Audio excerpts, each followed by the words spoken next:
Vous avez déjà parlé de votre réunion avec M. Erdogan. De quoi avez-vous discuté, notamment dans le sujet des céréales? Est-ce que les céréales vont parvenir aux pays les plus pauvres? En ce qui concerne, je ne sais pas ce qu'on a dit au sommet, ce que je dis. Ça a été entendu pour la presse ou pas?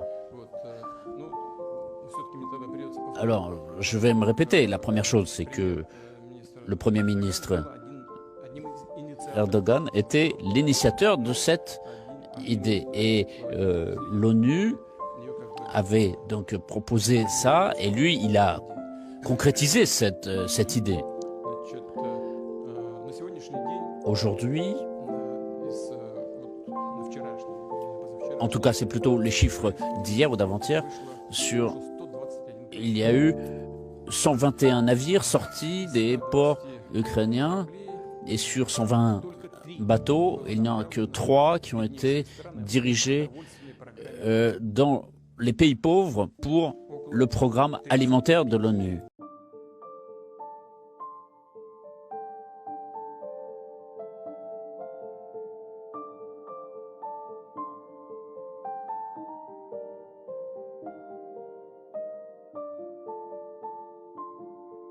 Environ 35, peut-être plus maintenant, de pourcents de la céréale évacuée, exportée d'Ukraine sont arrivés dans les pays de l'Union européenne. Alors c'est sûr que ce n'est pas les pays les plus pauvres. Et il n'y a que 4,5% qui sont allés dans les pays les plus pauvres selon le programme alimentaire de l'ONU.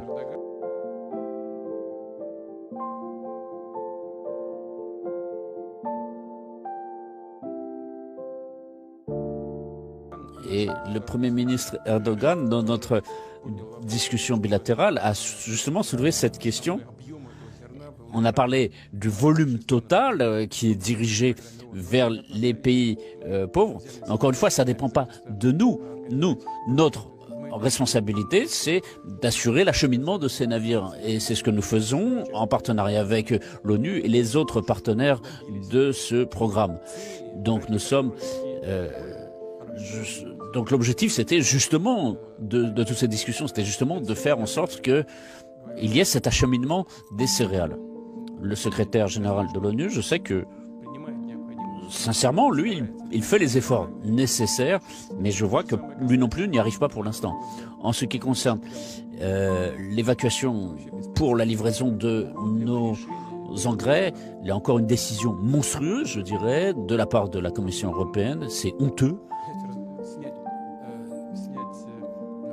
Lever les interdictions sur l'achat de nos engrais, mais seulement pour les pays de l'Union européenne. Et alors les pays pauvres, qu'est-ce qu'ils font? Et toute cette rhétorique d'efforts communs visés pour éviter la faim dans le monde, dans les pays les plus pauvres. Qu'est-ce que ça veut dire? C'est du bluff tout ça? C'est simplement pour satisfaire leurs propres intérêts égoïstes, alors que ce sont des problèmes qu'ils ont créés eux-mêmes dans leur domaine.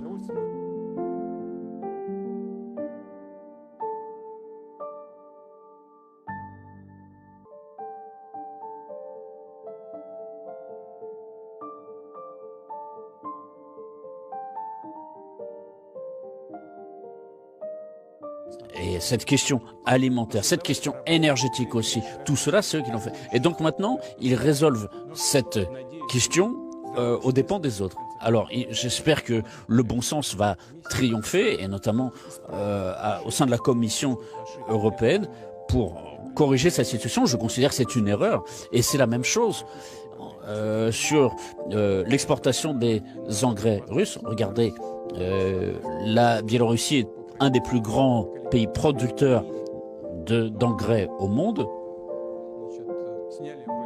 Alors, on a levé les sanctions